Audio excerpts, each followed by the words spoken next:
غواړې ویده شې، غواړې دمه وکې، غواړې بیرته مخ په شا شې، غواړې ماغزه او جسم د یوې شیبې لپاره آرامه کې، همدا غواړې، زه یې نه غواړم. که زما کمزوري ځواکمنه شوې نو زه باید تر هغې ځواکمنه اوسم. زه باید د تنبلۍ پښې او لاسونه فلج کړم نو زه د جسم د خواست خلاف عمل کوم. زه د هغه لټۍ، تنبلۍ او بې غیرتۍ سره مبارزه کوم چې راته وایي یوه شیبه خو دمه واخله. زه دمه نه اخلم، زه مخ ته ځم. دا د نیمې ورځې مبارزه نه ده، دا د ساعت ته د کتلو مبارزه نه ده. نور نو دمه نشته. ژوند کې د تفریح دمې په نوم څه نه پیژنم، ځکه دا د هرې شیبې مبارزه ده. هره ورځ کاري ورځ ده او ته ورنه ګټه اخیستلی شي، او زه د کار سره مینه لرم. زما لپاره هره ورځ یو نوی پیل ده، او زه په هرې ورځ لکه د یو فرصت په شکل حمله کوم. نن زه پیل کوم، نن زما د حملې وار دی، نن زه ښکار کوم، او پرته له شکه چې ستړی کیږم به، پرته له شکه چې وهل بخورم، پرته له شکه چې ماتیږم به، او پرته له شکه چې زه به هم بدې ورځې لرم، خو زه نه درېږم. هره ورځ تمرین ته ځې نو لاړ شه، هره ورځ صحي خواړه خورې نو ویې خوره. نور په تمه مه پاتې کېږه، نور پلانونه مه جوړوه، نورې بهانې مه کوه. نه، نور بس ده.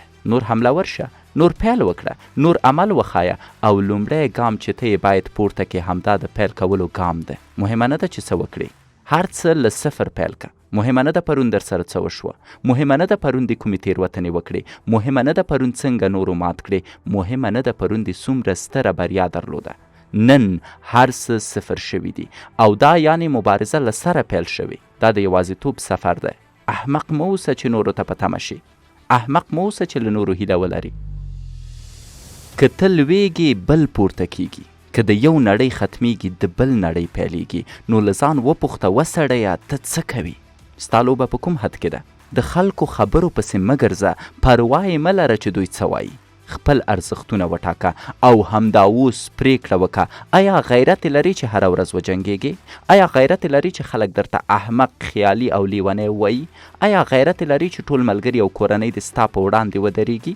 آیا غیرت لري چې د ژوند جګړې ته په یوازې تنه مستقیم ولاړ اوسې؟ آیا غیرت لري چې خپل خوبونه ولري او ورته کار وکړي؟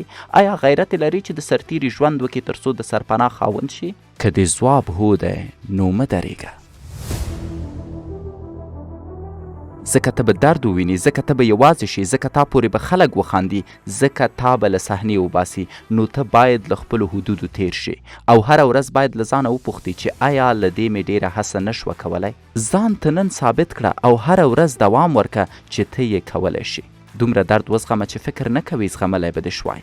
له سستۍ او تنبلۍ راووځه، له ګرمې بړستن پورته شه او په یخو اوبو کې ځان ورخطا کړه.